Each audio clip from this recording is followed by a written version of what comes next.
Hey, good morning, everyone. Peter Boyles in for the fellows. Jeff and Bill have the day after Christmas off, and I get a chance to fill in Friday morning, December the 26th, 2025. Good old 710 KNUS. Good morning. On Friday, the record, by the way, for the day is 68 degrees, and that was set in 1980. 65 will be the high today on a Friday. I'm back tomorrow at 9. 61 will be the high. And then here it comes on Sunday. Here comes the snow. So 710 KNUS the day after Christmas, and it was 29. This will give you a sense of how time has passed.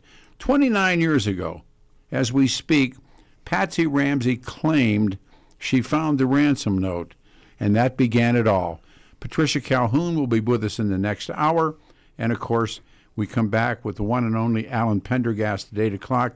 In the meantime, this guy has been a friend, a mentor. He has been, we've worked together both before all of the radio stuff and now with us. Mark Crowley's here. And of course, Mark was, how many years were you a Denver cop? 27. 27 years on the job with the cops, and then came into a true love that he has for radio. So it was then. Those many years ago, I was doing the morning show on KHOW, and the morning after, this is morning after Christmas, Patsy claims she went into the kitchen to make coffee. On her way down the spiral staircase, she found a lengthy, bizarre ransom note. And look at you shaking your head already. The note was written on paper, taken from Patsy Ramsey's notepad. It demanded this particular amount of money. The last couple of nights I've been back rereading all the notes and putting things together, hopefully for the show today. $118,000, the same amount that John Ramsey received for his Christmas bonus as president of Access Graphics. You're laughing. We're off to see the wizard. It's still not clear why that exact dollar amount was demanded or by whom. We never knew. I have my my ransom note here. Just a second. I got so much junk. Well, it sounds just like a kind of a number that happened to be in her head. Exactly. Exactly. Find the famous ransom note. 2.5 pages. You ever hear of it? $18,000 in Jelly of the Month Club. Did you ever hear that someone would do a 2.5? No. And as I yellowed out stuff to bring it in, the warning on the ransom note is if we so much as see, let me read it so I got it accurately. I brought junk in here. I should have opened the show with this, with the ransom note, but they say if we so much as see, here it is. I'll read any deviation of my instructions. This is the 2.5-page ransom note. Will result in an immediate execution of your daughter. You will also be denied her remains for proper burial. Now, who does this in a ransom note? The two gentlemen watching over your daughter do not particularly like you. So I would advise you not to provoke them. Speaking to anyone about your situation, such as police, FBI, and then etc., ECT or ETC, will result in your daughter being beheaded. If we catch you talking so much as to a stray dog, she dies. You will be scanned for electronic devices, and if any are found, she dies. You can try to deceive us, but be warned, we are familiar with law enforcement countermeasures and tactics. You stand a 99% chance of killing your daughter if you try to outsmart us. Follow our instructions, and you stand a 100% chance of getting her back. You and your family are under constant scrutiny as well as the authorities. Don't try to grow a brain, John.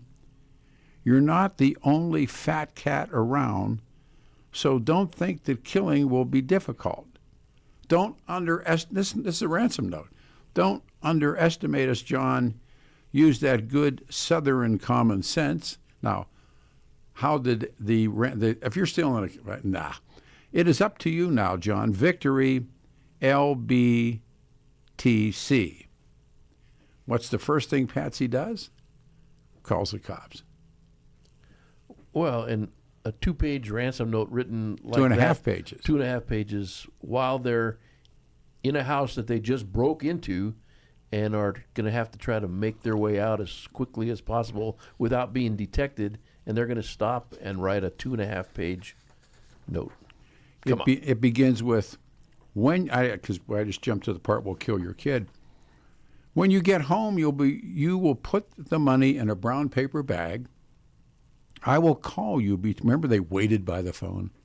I will call you between 8 and 10 a.m. tomorrow to instruct you on delivery. The delivery will be exhausting, so I advise you to be rested. Thinking of John's health. Be rested. If we monitor you getting the money early, we might call you early. This is the ransom note. Nobody ever reads it or talks about it. We might call you early to arrange an earlier delivery of the money, and hence deliver. And then they wrote earlier delivery, and then they crossed the word delivery. Pickup of your daughter.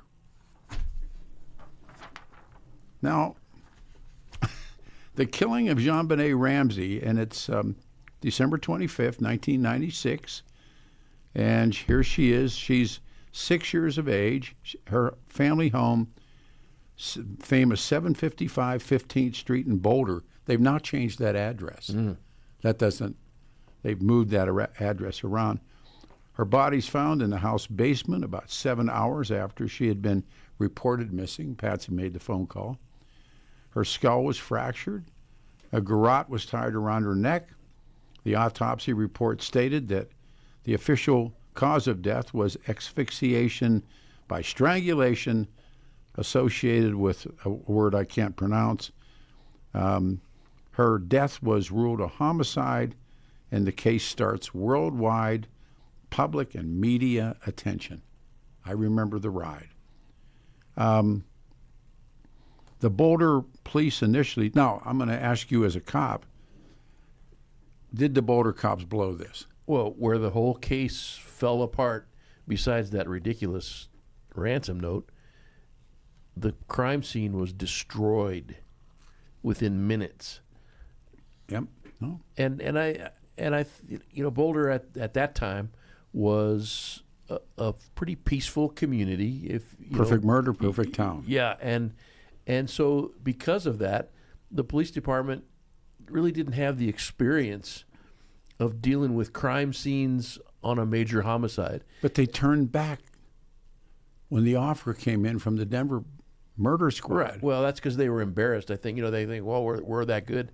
But if I've told people many, many times over the years, if that had happened at 755 15th Street in downtown Denver, that crime scene would have been sealed off. Everybody was out of there. A search would have been done. That body would have been found in 7 minutes instead of 7 hours. Yes. And the whole case would have gone completely differently. You remember in Aurora, there was a case. It was Aaron A. Thompson. Mm-hmm. And they never found that little girl's Nope. body. But it was Aaron Thompson, and I'm trying to think of the woman's name. It'll come to me. They killed that little girl. Right. And the Aurora PD put on a clinic, and they solved that case. Yep. And again, remember there was so much talk about what had happened with O.J., but they sealed up that murder scene. Nobody got in there. No. And of course, O.J. did it. I mean, it's not tough. But I'll get the phone lines open. 303-696-1971. Mark Crowley, Peter Boyles, good morning. It's a Friday. Patricia Calhoun, I saw Patty on Christmas Eve. We talked about the impact, the media impact, and all of the people who appeared in this. It ain't a whodunit, is it? No. And then Alan Pendergast, who I think is the the master blaster of all of this, will join us. I'm back tomorrow at 9 o'clock following John Caldera. And the lies that were told about this and the people that got involved with it, and even Lynn Wood got involved. Yep. And Lynn Wood was hired by the Ramseys. He later goes on to be one of Trump's election deniers, and then he goes whack. Mm-hmm. I think he's lost his license to practice law. But he sued. Remember, he sued the Globe? Right. And he used to leave me, and I said this before, he would leave me voicemails at KHOW, threatening me. And Dan Kaplis, he did the same thing to Kaplis. And I wish I'd have kept him. We could have played him on the air. But I'm reading last night, she was Little Miss Colorado, Little Miss Charleroi, that's Michigan, Colorado State All-Star Kids Cover Girl. She was America's Royal Miss. And she was also the National Tiny Miss Beauty. She's wearing high heels when she's 5 years old. She'd be 35 today. Yes. Or yeah, she was 6, I think. No, she was. Was she 5? She was 5. So she'd be 34. No, she might have been 34, 35 years old today. That morning after Christmas, and Patsy goes into the kitchen, she says to make coffee. And on her way down the spiral staircase, finds the lengthy and that very bizarre ransom note that we just read. And she calls 911. Investigators find no immediate signs of forced entry, and we're off to see the wizard. Wow. And the city lined up, media-wise. Patricia will talk about it. The Rocky Mountain News becomes the Ramsey Mountain News. Channel 9 goes in the tank so bad. People show up. And Michael Tracy from CU, just running down the names of these people. They had been at the Whites, Fleet and Priscilla White's house. A week before she was killed, JonBenet was in the Boulder Christmas parade. Her name was displayed along the side of the float. And John Ramsey said, well, that might have been a mistake to show her off on her mother did that. She's wearing high heels and she's following in the footsteps of her beauty queen mother, Patsy Ramsey, former Miss West Virginia. And on the night of the 25th, JonBenet and her brother Burke, they were at Fleet and Priscilla's house. The parents returned home from a Christmas dinner, and Patsy Ramsey claimed she tucked her daughter into bed, that JonBenet was asleep in the car. Except comes the autopsy, and there's pineapple in her stomach and cream, which was her brother's favorite dessert, which always logically taught all of us that when she came home from the Whites, she went into the refrigerator and she ate. She was not carried in sleeping. She ate. They changed her clothing. JonBenet's body was found in the family basement with a cord around her neck. And wow. I mean, so much of this stuff, the last couple of nights getting chances to read, and you forget, and so many, but... Well, just by virtue of the fact that she was found in the basement with a garrote around her neck and strangled, completely voids the ransom letter.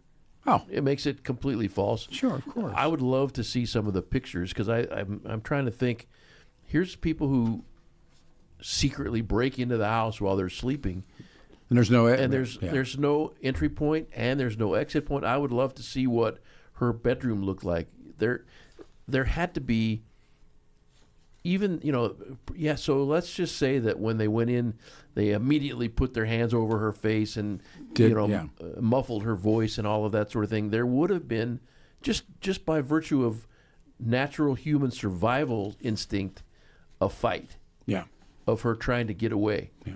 and there would have been evidence of that, and no exit point. No. They would have been making tracks out of there ASAP. And I mean, none of it made sense until it makes zero sense until people started becoming Ramsey apologists, like I don't know, Paula Woodward. Yeah, a great Ramsey apologist. Probably the number one. Yes, number one. The entire Rocky Mountain News became apologist. The Mark Beckner, who was the chief, he gave this interview on Reddit, and I watched it again, and he said what you were just, but in such a way, he said mistakes were made. You think, right? Investigators have tried to unravel. And what's interesting now is they're all into this. John Ramsey, I watched this L.A. interview that he did. It's all on they claimed the unidentified male. They know it was a man. And all this forensics that we have to continue to test. And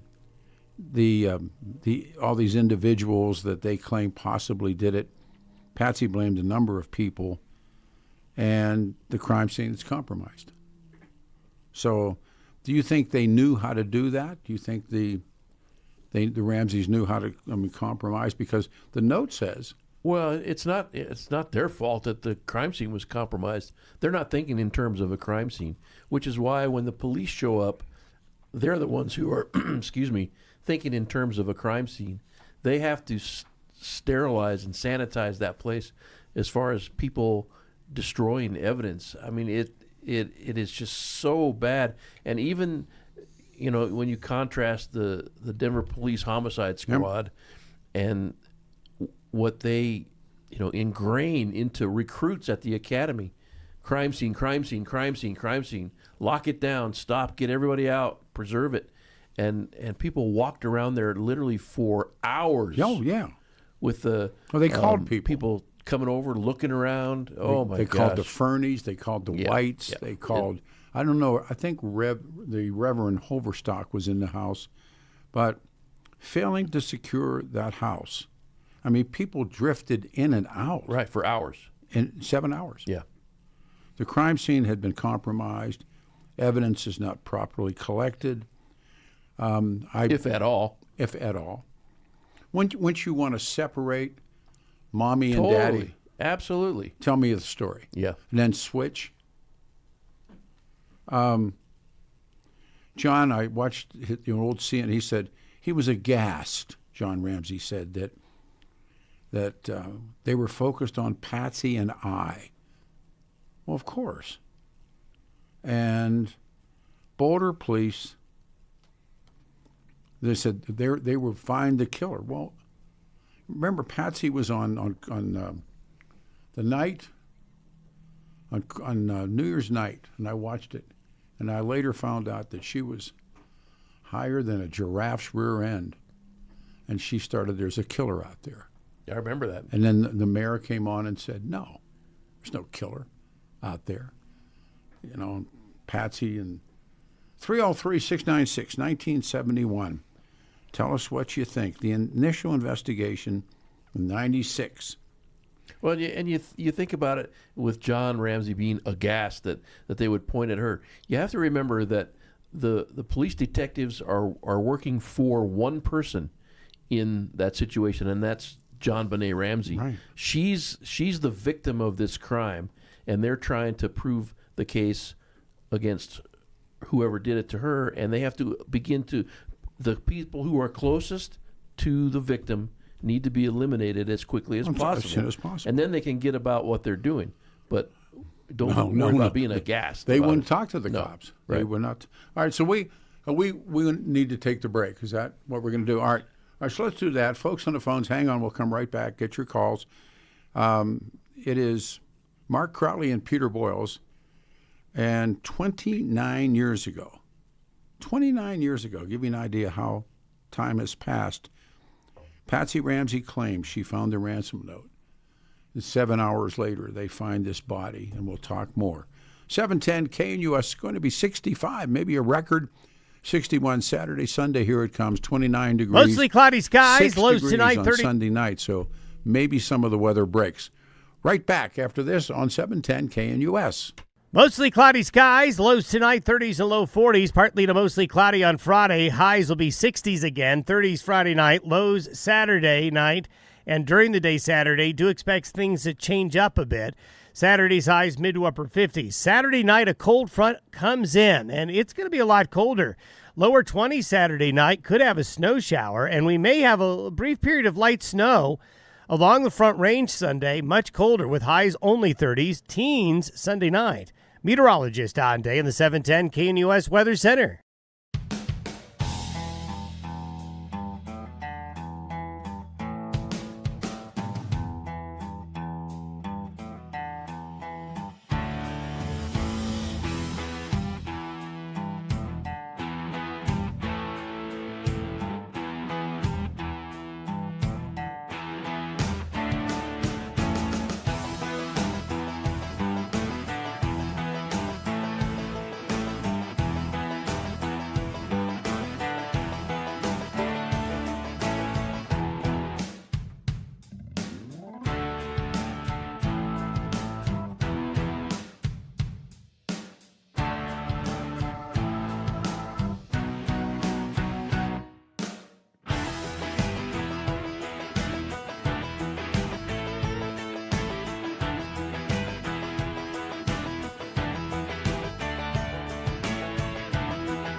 Morning, everybody. 710 KNUS on a Friday, December the 26th.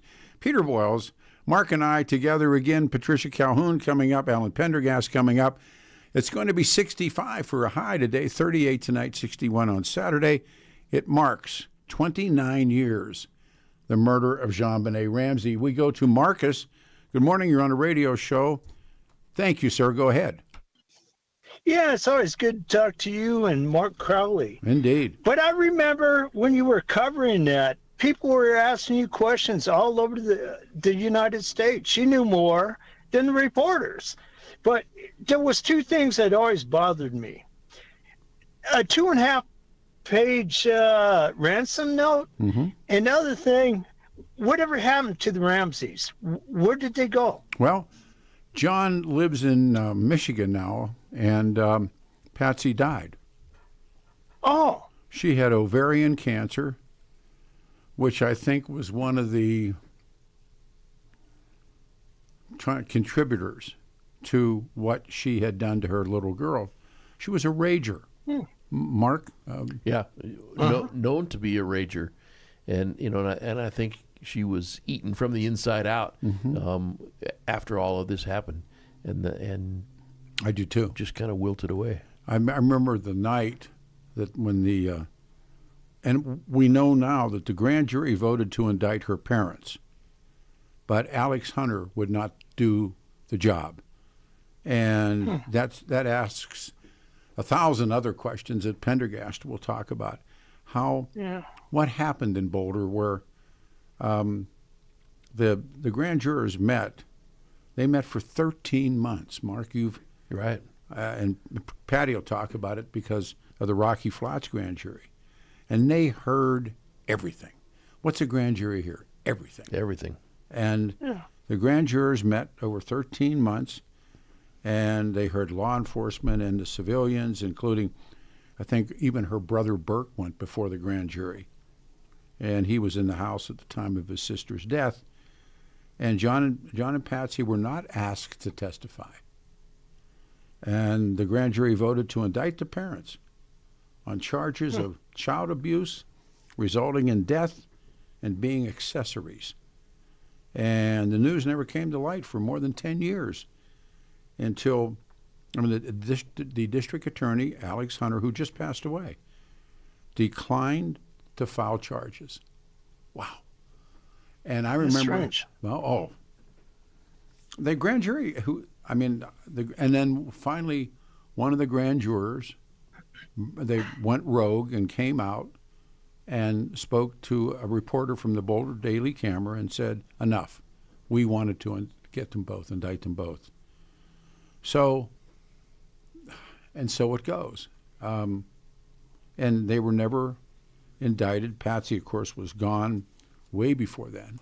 But John could have easily been brought in and tried.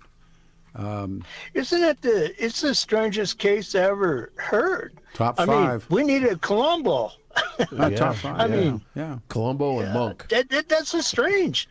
Well, and Denver PD offered up some of the best homicide investigators. Mashad did. Mashad did, and Tom Haney was going to be the lead investigator coming up from Denver. Hell of a cop. Oh my gosh. Hell of a cop. Yeah.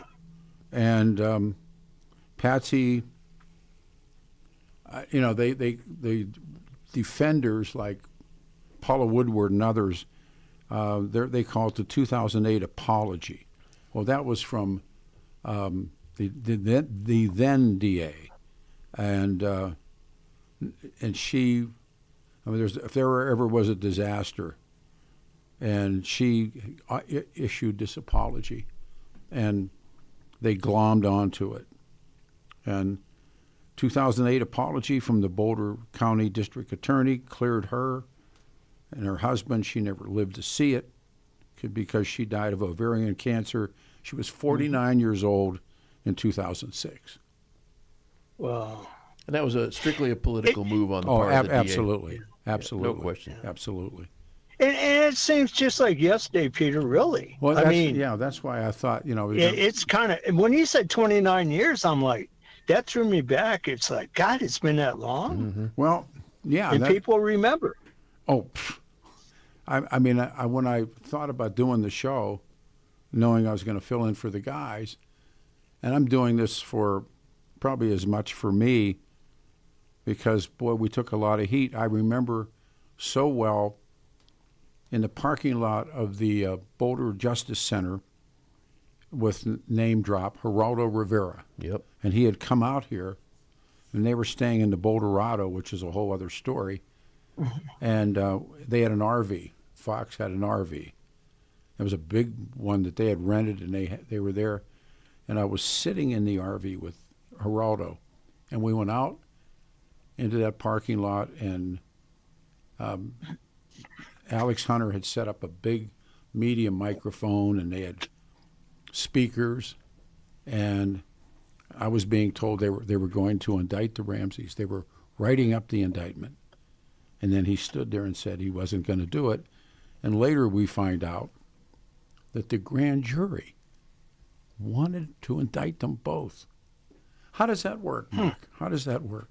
Well, I don't know, Peter, but I remember you were on the national news big time. Almost every night. People were asking you questions. Yeah. And how does it work that the grand jury? Well, the grand jury are really nothing more than advisors to the district attorney. You know, the district attorney puts on the case to the grand jury, and they have to evaluate it, and they come back with a no bill or a true bill, and if it comes back a true bill, they did. Then they would, then he has to evaluate whether or not, you know, in his mind, he has the ability to reach a verdict beyond a reasonable doubt, and that's his out. Last night when I'm thinking, gearing up for today, I'm thinking to myself, why didn't Alex Hunter say there were so many people in that parking lot, the grand jury wanted to do it, but I say no. He didn't do that. He could never say that. No. He could never say that. That's right. But we later found out the grand jury wanted to get them both. Especially in this case, he couldn't say that because it was such a big case. Yes. But, you know, I think the public opinion would be let justice play out. Let the case move forward and let's hear it in the public square and make the decision and let a jury decide. John Ramsey. I just find it. Yeah, go ahead. I'm sorry. Yeah, I just find it interesting. Hunter had that much power. Oh, sure. It just doesn't make no sense.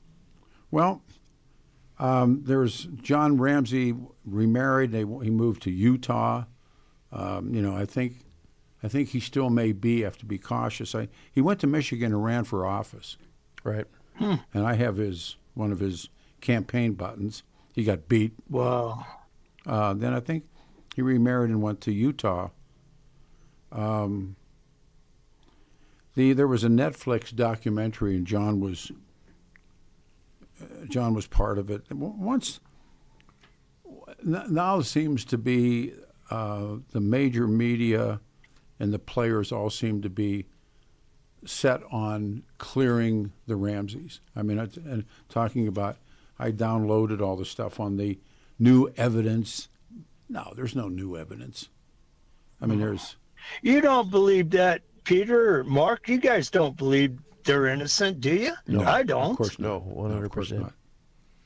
No. And one of the moments in reading was that, and I was talking to Mark Crowley off the air. There was a Boulder officer by the name of Rick French, and Pendergast will talk more about it, but he claims in his testimony that he went into the basement and he came to a door that was secured by an additional wooden latch at the top of the door frame. And he paused and he walked away without opening it. Now, what the hell? You're a cop. I mean, you know. And French later said that he was looking for an exit. See, back to if these people couldn't have done it. French is looking for an exit route used by the kidnapper. There isn't a kidnapper. And since the wooden latch was holding the door closed from inside, the kidnapper, French could thought, not have used could have that not door. have done Right. that. Right. And, of course, JonBenet's body was later found behind that door. Think about that. Yeah. Think about that. He was right there, and he didn't do his job. While she's still missing, the forensics team finally gets dispatched to the house, and they came in believing that the little girl had been kidnapped. They weren't even looking at the parents. And they went to her bedroom, and no precautions were taken to prevent, as Mark Crowley has pointed out, the contamination of evidence in the rest of the house. And visitors picked up and cleaned surfaces in the kitchen. Oh my gosh! And That's a nightmare. That's where the flashlight was found. And Boulder. And then here comes Linda Arndt, the Boulder detective, who was prior to becoming a Boulder cop. She was a mall cop, and she gets there about 8:00 in the morning, and she's waiting for instructions from the kidnappers. She was not looking at the Ramseys. And at 1:00, Arndt asked John Ramsey and Fleet White, who I've met, Sat in this room with you. sat indeed, to search the house to see if anything seemed. Now, this is after they destroy the whole place, right? And then Arndt's words are to see if anything seemed amiss. There's a classic. They started their search. John Ramsey goes straight down, opens the latch door, and screams. There's the body. Unbelievable. Her mouth was covered with duct tape. There was a nylon cord was found around, Patty's going to talk about this, around her wrist and around her neck. She had a white blanket on her. Who does that? John picked up the body, rushed upstairs, and JonBenet was moved. There you go again, back to crime scenes. And that crime scene gets contaminated. And all the forensics evidence was disturbed, right? Was knocked out of the box. And it just, so, I mean, think about that. And now, and how could Paula Woodward or that idiot Michael Tracy or any of those people, how could they claim innocence with all of this? And they did. Yeah. And they did. Channel 9 went so into the tank. The Rocky Mountain News went into the tank. Why did they do that, Mark? I mean, that's the $64,000 question. Yeah. And they were supposed to be the news of the day. It makes no. Yeah, no. There was, You knew more than they did, Peter. I don't know if So did Mark. well, no, I mean, but Patsy Ramsey reported that she had found this 2.5-page handwritten ransom note on their kitchen staircase, demanding the $118,000 that we talked about. And John pointed out to the first cop on the scene that it was exactly the same amount of his Christmas bonus. No, That's true. now, Yeah, it's like, and who writes a 2.5-page ransom note? Really, Peter? Patsy Ramsey. Yeah. That's crazy. But- 2.5 pages. Yeah, but there was also this reference to Psalms 118 and this religious determining possible, and Patsy was, we are told, a religious woman, and they choose parts. I mean, I don't know. You can't get into her head, but there are people that believe that there were parts of movies that she put into that, but the ransom note was quite unusual, I guess you could say.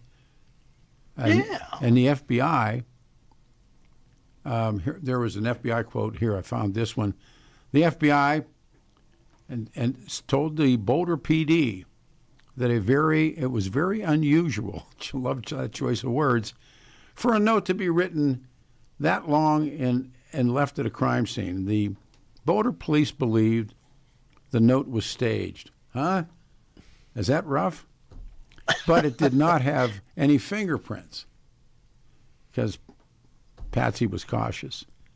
And authorities it became the explanation points and there's French marks and all that stuff. That's Patsy Ramsey. Yeah. But the evidence fell short. Wow. Said and done. Yeah. And one of these days we have to have Cowboy Movie Day so I can ask Mark Crowley some questions. Take care, Peter. Love you. Thanks, man. We got almost, we got a minute here till the break. So 303-696-1971. Patricia Calhoun is coming up, and about the whole city of Denver and what happened and the culture. And I didn't know till I was at a get-together on Christmas Eve, and Patricia was there, that when I got subpoenaed into that courtroom, she was a witness in that case. I never knew it, and she was she'll talk about it. But I actually, my son got hit with a subpoena, and then I had to appear, and they were going to throw me in jail, and it was just a hell of a time. But I didn't know that Patricia was in that case, and she with Westward. She had published the picture, or the Denver Post published a picture of the little girl's hand. Yeah. Remember that? I remember that. God. All right, everybody, 303-696-1971. 65, the high today, 61 Saturday, and 29 degrees, and here comes 1 to 3 inches of snow, 6 degrees Sunday night. 303-696-1971. Back after this.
It's a Friday morning, everyone, December the 26th, 2025. Peter Boyles in for Jeff and Bill. Mark Crowley sitting with me, 710 KNUS on a Friday. A record, perhaps, the record is 68 for today, 65. Tomorrow, 61, and then the bottom drops out and the snow comes in and it's 6 degrees. 710 KNUS 303-696-1971. It was 29 years ago, and Patsy Ramsey discovers, quote unquote, the ransom note, the 3.5-page ransom note. And I really did a lot of prep for this. Was a really important story to me, and what happened on the murder of this little girl. And here's one, Mark. There was a guy back in the notes a guy named Scott Gibbons, and Scott Gibbons was one of the Ramseys' neighbors. And he said that around midnight, he's looking out of his kitchen window, and he sees the kitchen of the Ramseys' residence lit up with dim lights. Another person, neighbor Melanie Stanton, reports that she wakes up, same time, midnight, to the sound of a child's scream. And I think she's running from her mother. And the little girl's a bedwetter and a defecator. And Patsy sneaks downstairs with the flashlight to try and catch her. And she had wet the bed. And she ran from her mother. Well, nothing surprises me. And Patsy hit her from behind. Yep. And that set the whole thing off. But here are these two people. Scott Gibbons, the neighbor, claims that around midnight, while looking from his kitchen. So who do they pay attention to? Santa Claus McReynolds. Yeah. Remember Santa right, Claus? Yeah. Santa Claus McReynolds. And the Ramseys start pointing fingers at him. And he's a buffoon, but what about Scott Gibbons, and what about the other neighbor, Melanie Stanton, who reported that she wakes up and hears the sound of a child's scream? It's coming from the Ramseys. I think it's a little girl running from her mother. Wouldn't you love to be able to get to the transcripts of the grand jury to see see all the testimony, all the notes, all of the mindset of where they were at to come back with wanting to indict? 13 months the grand jury met, and they came back and said, we want to indict them both. Now, wonder what Paula Woodward does with that, or Michael Tracy does with that, or any of these other apologists who jump up. I watched a piece that John Ramsey did with an L.A. news. Was it KTLA or somebody? And when we watched that last week, and this blonde woman is this anchor. Has she ever done a nickel's worth of hard work to come across that the grand jury wanted to indict John Ramsey?